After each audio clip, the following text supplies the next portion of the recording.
time just to feel the flame.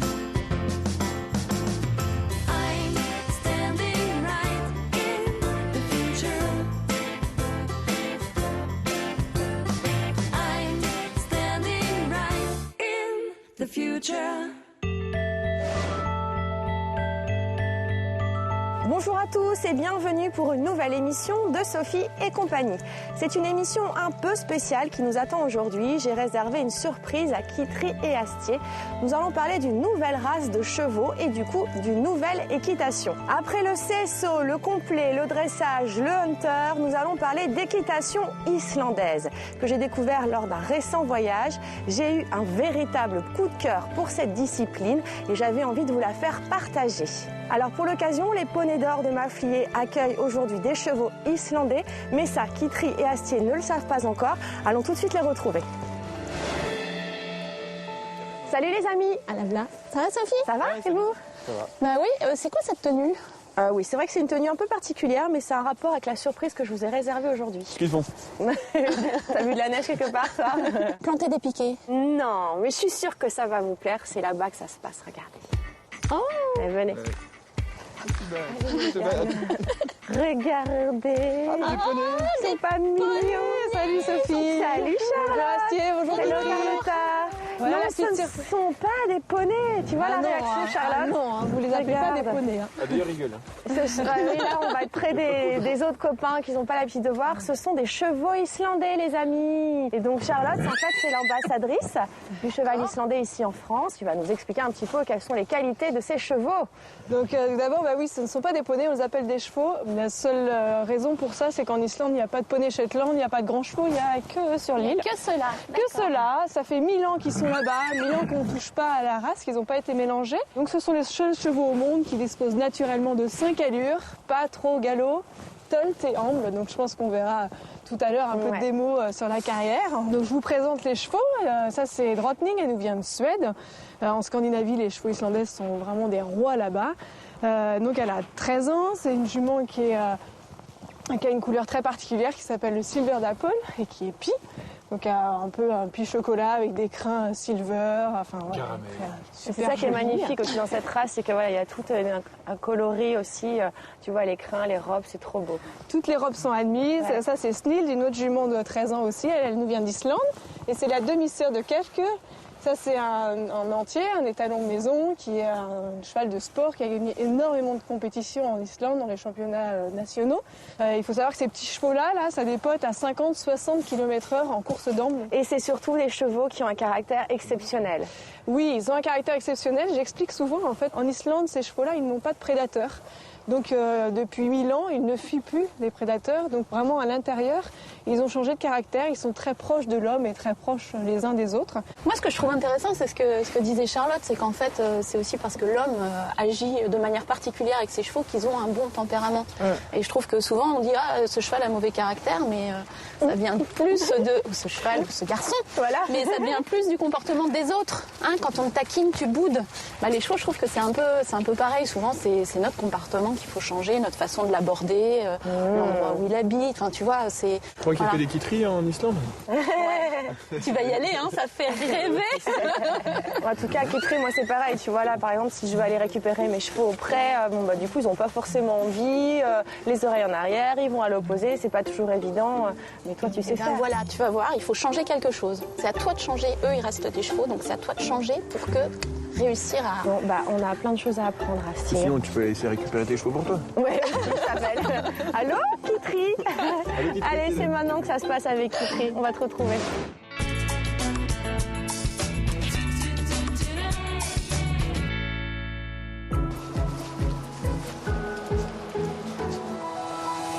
Quand on arrive au centre équestre, on est ravi, impatient, heureux, on a envie de monter. Mais cette joie n'est pas forcément partagée. Certains pensent que le caractère du cheval serait prédisposé par sa race. Ainsi, le trotteur serait particulièrement généreux, l'anglo-arabe très susceptible et délicat, l'islandais doux comme un agneau. Ok, mais Choco, elle est origine inconnue. Franchement, d'après moi, le caractère dépend avant tout de la personnalité du cheval et puis aussi de son vécu. Je vais aujourd'hui vous donner quelques pistes pour essayer d'améliorer les traits de caractère d'un cheval un petit peu grincheux.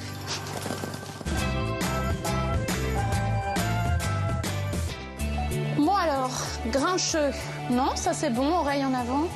C'est vrai que grincheux, ça veut dire quoi déjà?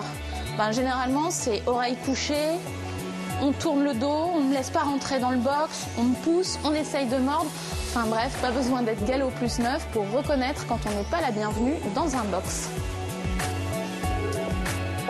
Ah, Choco. D'accord.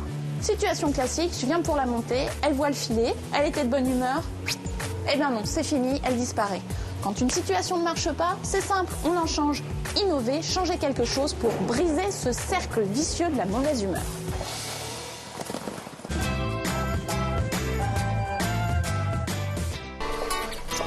Choco, viens. Eh oui, c'est tout bête, mais même un cheval de club reste sensible à une petite attention. Donc quelques carottes, déjà les oreilles sont en avant. Il faut qu'elle associe la présence du cavalier à quelque chose d'agréable. Mais j'ai d'autres tours dans mon sac. Choco, regarde. Le cheval est d'un naturel curieux. Faites du moment au box un moment où on découvre des choses. C'est pas forcément que à l'extérieur. Ça peut être aussi au box. Voilà, ça l'intrigue. Elle vient vers moi, je récompense. C'est bien ma Choco. C'est bien ça. Tiens, une balle. Oh, on s'en méfie un petit peu. On la touche. Bien. Là encore, je joue sur sa curiosité, sur un nouvel objet. Faut qu'elle associe ma présence à il va se passer quelque chose de nouveau. Regardez-moi ces belles oreilles en avant. C'est bien ma fille, ça. Oui, c'est bien.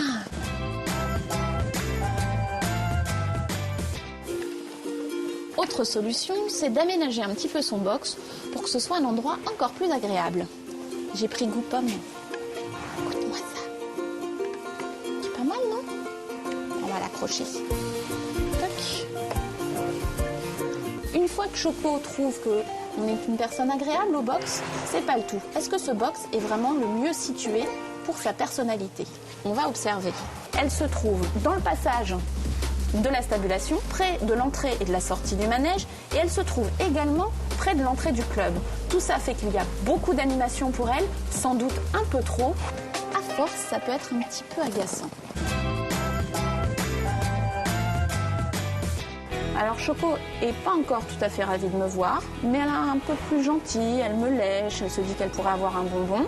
Je reste vigilante et surtout, même si ça s'est amélioré, je ne vais pas autoriser le mauvais comportement. Ah, c'est bien.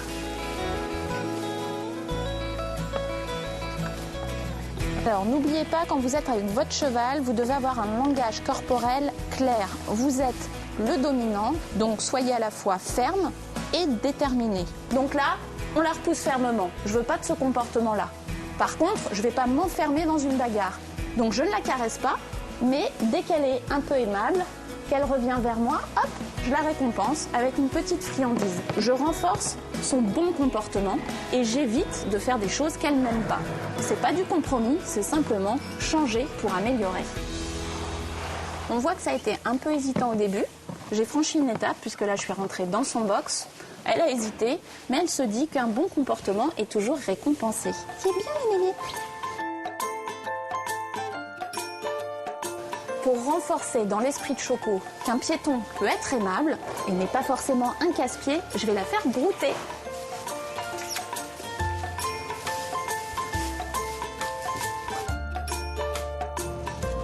Alors si vous avez un cheval un petit peu caractériel au box, eh bien c'est simple, changez les vieilles habitudes, innovez, soyez un peu rigolo et puis surtout passez du temps avec lui à pied, déjà ça va tout changer. N'oubliez pas non plus que les chevaux sont comme nous. On ne peut pas s'entendre avec tout le monde. Certaines personnalités s'accordent mieux que d'autres. Si on a de l'autorité, si on n'en a pas, si on est très maman poule, si on ne l'est pas, trouvez le cheval dont la personnalité va s'accorder avec la vôtre. Nous, ça va mieux. Merci ma petite Kitri Mais je t'en prie. pour tous tes bons conseils. Et si j'arrive toujours pas avec mes poneys, je t'appelle. Ouais, Ok. tu m'appelles de toute façon. De toute façon, on s'appelle. Vous, si vous appelez pas Kitri, vous pouvez toujours la retrouver sur la page Facebook. Bon, t'es prête pour le scellé? Mais écoute, j'ai trouvé la selle, mais j'ai pas trouvé le tapis qui va avec. Charlotte va nous expliquer. Les tapis, Charlotte, on s'en passe là-bas en Islande. Hein. En fait, quand on va se promener en Islande, on part souvent avec plusieurs chevaux, donc 2-3 en liberté et un sous la selle, et puis on change. Donc il faut que ce soit simple. Voilà. Donc on essaye de simplifier au maximum le matériel. Ok. Donc là, on a juste un petit alphagel et qui maintient la selle en place. Et puis la selle, on va la positionner. Tu peux la poser sur le cheval, vas-y. Et on va la positionner un petit peu différemment que classiquement. Ouais, elle a l'air un peu D'habitude. reculée là. Exactement. En fait, souvent, donc, on met une main en arrière du passage de sangle classique. On va libérer bien les épaules. Tout ça, c'est pour les aider à tolter, puisqu'ils ont une allure particulière. C'est pour pouvoir libérer vraiment le mouvement des deux épaules. Et puis, on va faire attention que ça ne dépasse pas la dernière côte. Voilà. Donc, on dit souvent 2 doigts après l'épaule, comme ça. Et puis, pas la dernière côte. Donc, comme ça, on voit si la selle va vraiment sur le cheval. Vous avez vu, les chevaux sont pas très grands. Donc, on cherche une position de jambes plutôt verticale. On va... Donc pour allonger au maximum la jambe, on va se rapprocher de la selle de dressage avec des quartiers longs.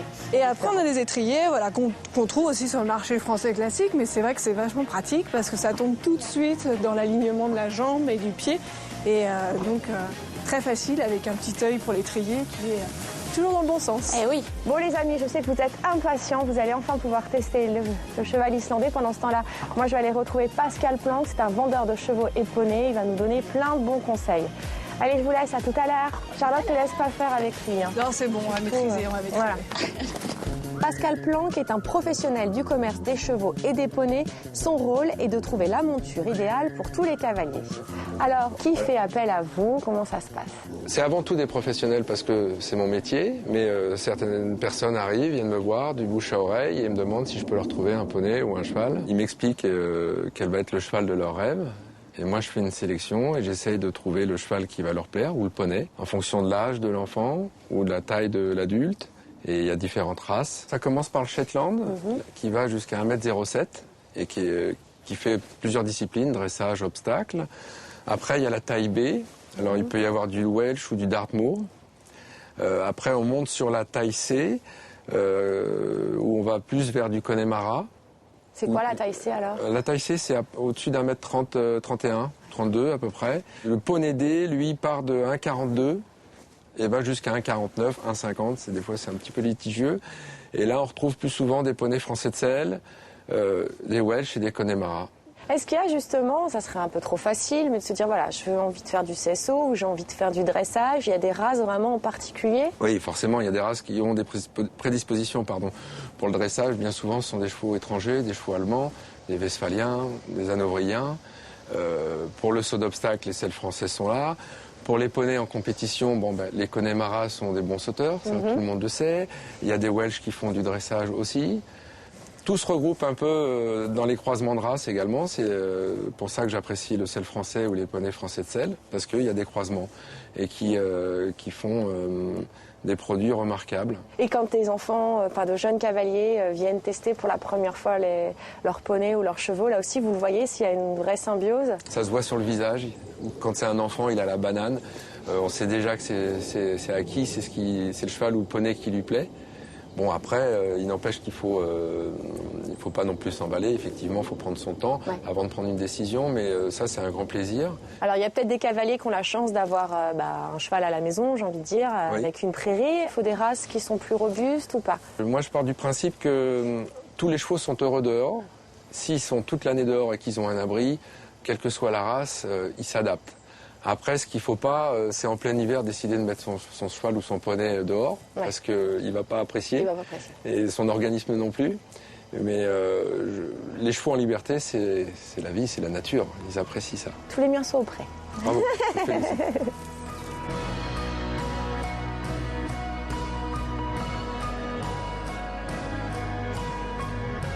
Alors, le cheval islandais, vous connaissez un petit peu? Pour moi, c'est un cheval qui représente la nature, la liberté.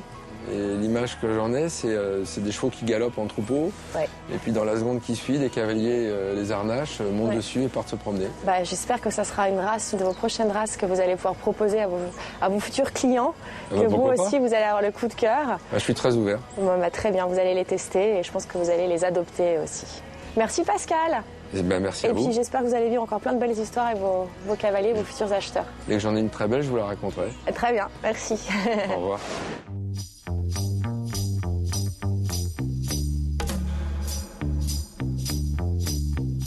On va essayer de trouver de l'énergie. Je vous ai expliqué, le tolt, c'est la même chose que le pas. Le cheval va poser ses 4 membres les uns après les autres comme au pas. Sauf qu'il va avoir 1 ou 2 pieds au sol, alors qu'au pas, il a 2 à 3 pieds au sol. Donc il va faire 1, 2, 3, 4. Donc la seule façon de pouvoir obtenir de la vitesse, c'est de trouver de l'énergie dans le cheval.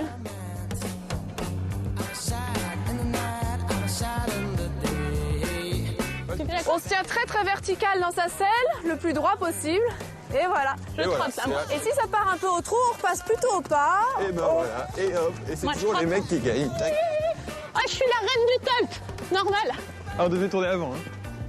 Alors, comment ils se débrouillent nos cavaliers islandais? Pas mal du tout. C'est pas facile de découvrir une autre allure et en fait c'est une autre équitation aussi. Donc il faut se remettre en question même quand Bien on sûr. est professionnel. Ouais. Et Ils se rendent pas tout de suite compte s'ils sont Non, c'est- bien à la bonne allure. non, en si fait on Tolt sait pas vient trop ou ce qui pas. se passe. Quoi. Ouais. Alors, ça a l'air de vous avoir bien plu, Bah oui, hein. finalement. Ça marche tout seul. Ça va, tu te sens pas un petit peu trop grand pour ta monture? Quoi? Ridicule. Non, au top. Au top, c'est vrai? Avec mon petit étalon, la tornado, là. Tu vois, je leur avais dit. L'essayer, c'est Ils sont plein l'adopter. hein. d'énergie, vous avez vu, ça ressemble à un peu des gros poneys poilus, mais en fait c'est des vrais chevaux. Oui, et avec puis, une belle énergie dessus. Et puis moi, tu vois, au début, j'y arrivais pas. Je me suis dit, ouais, il y a un bouton spécial, genre t'appuies là, il se met à faire du tolt. Et en fait, non, t'as raison, ce sont des vrais petits chevaux. C'est-à-dire que tu mets ta jambe, pof, ils s'incurvent. En fait, il faut oser les travailler comme des chevaux. On va voir si vous le gardez, le mouvement du bassin, parce que Charlotte avait une petite idée. On va faire un petit peu ce que eux font dans les grandes compétitions, c'est-à-dire on va essayer d'accélérer vraiment à fond sur le tolt. Et on va faire une petite course.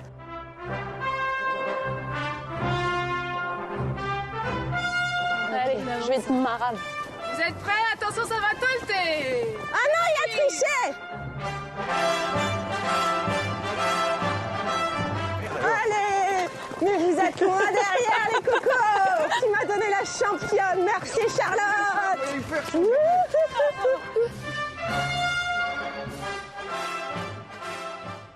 En fait, c'est difficile parce que c'est vrai qu'ils accélèrent, donc il y a le risque de pas qu'ils passent dans le galop. Oui. Et en plus, on maîtrise pas vraiment. C'est vrai que ça doit te changer vraiment de tes sensations par rapport au complet, où tu dois garder justement de l'amplitude, l'impulsion et tout ça. Ouais, c'est sûr, il y a un peu plus d'amplitude dans les allures que je pratique, mais surtout de l'impulsion. C'est de ça dont j'ai besoin, c'est de ça dont on a besoin pour sauter. C'est difficile d'avoir un cheval qui n'a pas le désir de se porter en avant et d'aller sauter des gros obstacles, tu vois. Ouais. Et puis si tu vas trop vite comme ça, là, il les saute pas. Ouais, ils sont pas en équilibre pour les sauter, là. Voilà.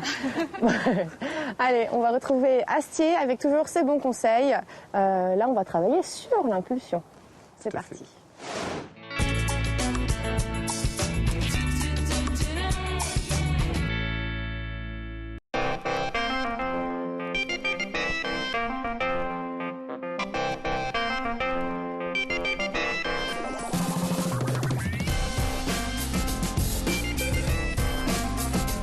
Aujourd'hui, avec Ben, on va travailler la bonne allure. Et ça passe indispensablement par l'impulsion. Donc on va tout de suite se mettre dans le bon train et le bon galop. Allez, viens, mon poteau.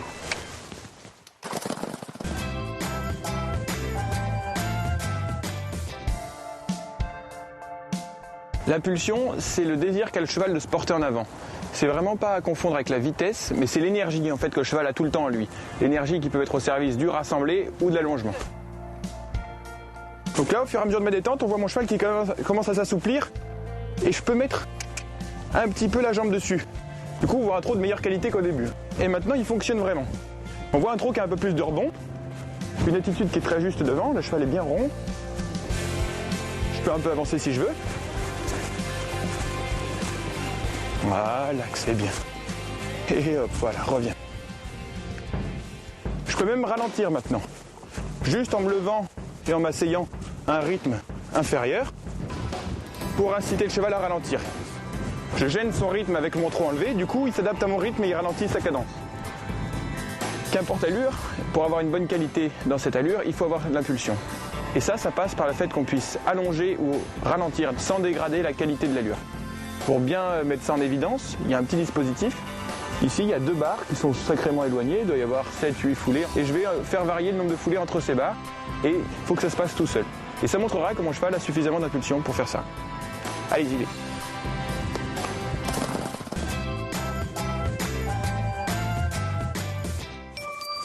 Donc, premier passage, je vais voir combien de foulées je fais. 0, 1, 2, 3, 4, 5, 6, 7, 8. Maintenant, je vais essayer de rajouter une foulée. Donc d'en faire 9. 0, 1, 2, 4, 5, 7, 8, 7. C'est bon. Mon cheval n'a pas bronché, il n'a pas mis de coup de tête, il a gardé un bon galop bien engagé. Tout va bien, gardé un bon équilibre. Donc on dirait que j'avais la bonne impulsion, la bonne allure. Maintenant je vais essayer d'en enlever une. Donc d'en faire 7. 0, 1, 2, 3, 4, 5, 6, 7.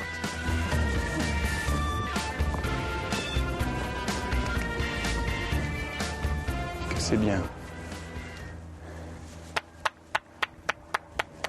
Et bien là, on voit que je peux tout faire, on voit pas mon cheval bouger. On a l'impression que c'est la même chose si on compte pas, on voit pas vraiment de différence. Excepté entre la ligne à 9 foulées et la ligne à 7, on voit une petite différence d'amplitude évidemment. Mais le cheval cache bien son jeu parce qu'il reste dans son allure, constant, concentré. Il peut tout faire sans problème d'équilibre. Donc il était dans la bonne allure. Ça, c'est vérifié. Maintenant, étape suivante.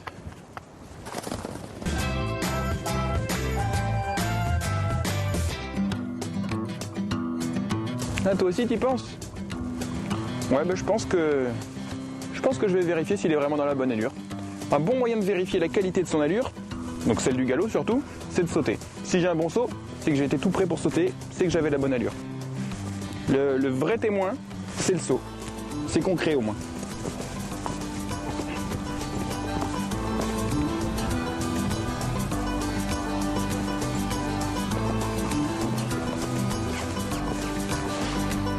On a bien vu qu'il a bien sauté les 2 coups, hein. Pas de problème, sur le pied droit comme sur le pied gauche. Il galope bien des 2 côtés, il est dans la bonne allure, il est dans une bonne qualité d'allure. Je vais tout de suite monter, hein, assez franchement, on va passer 1m20 et puis on va voir ce qu'il dit. Mais je pense que ça va aller.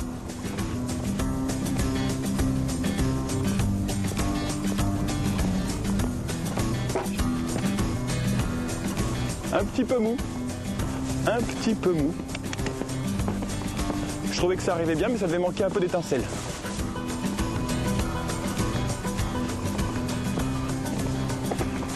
Voilà. Oh, que c'est bien. Que c'est bien. On voit que là, j'ai abordé mon obstacle bien différemment. Je me sentais bien, mais je me suis fait bercer par le bon galop de Ben. Parce que Ben a un très bon galop, très facile. Je trouvais que tout arrivait bien. Et puis l'obstacle, encore une fois, m'a prouvé qu'il y avait quelque chose à rajouter et c'était un peu de tonus. J'avais pas l'impulsion. Le coup d'après, c'était corrigé, c'est bon. Je vais faire une fois d'auxerre maintenant à main gauche, parce que pour l'instant, à main droite, j'ai réglé le souci.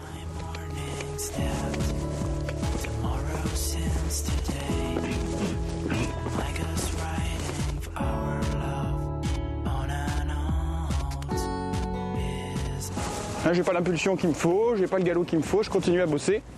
Je vais pas sauter pour sauter, hein, si je le sais à l'avance. Pas la peine que la barre me le témoigne. Il n'y a pas assez de peps.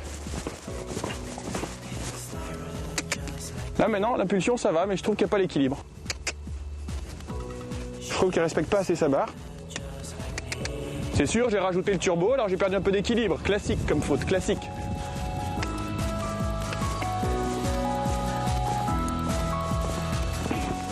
Là c'est très bien.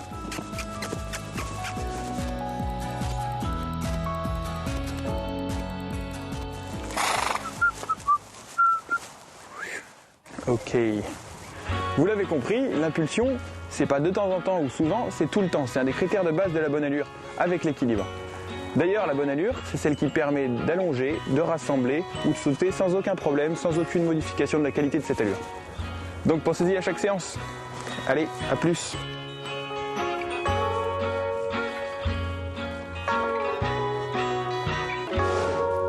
Astier, bravo encore pour ta rubrique. Toujours plein de bons conseils.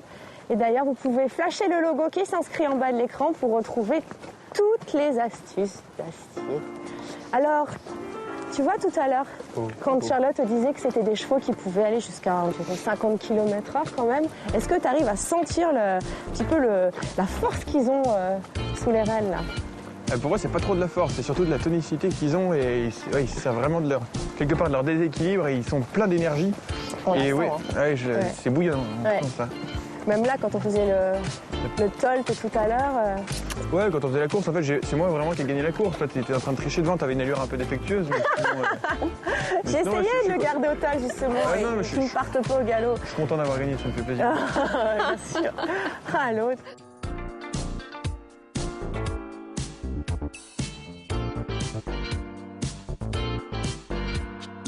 Alors les amis, est-ce que ma petite surprise vous a plu? Génial, alors là, Ah oui. moi, hein, franchement, top.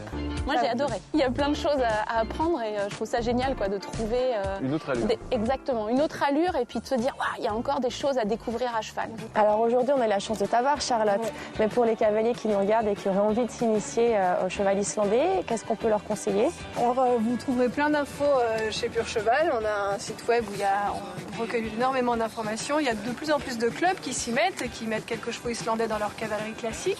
Donc, osez franchir le pas et tolter avec nous. Eh ben, très bien. Bah, merci d'être venu jusqu'à nous. Merci, Carlotta. Pas le temps. On va falloir rendre ces petits chevaux. Je sais que tu Salut. vas être très triste, Astier. Hein, et on va dire au revoir à nos copains, surtout. À la semaine prochaine. Bye bye. Bye, bye. Bye. Standing right into tomorrow. Nothing to lose, nothing to borrow. I wish you could all feel the same, just feel the flame. I'm standing right in the future. I'm standing right in the future. I'm standing right in the future.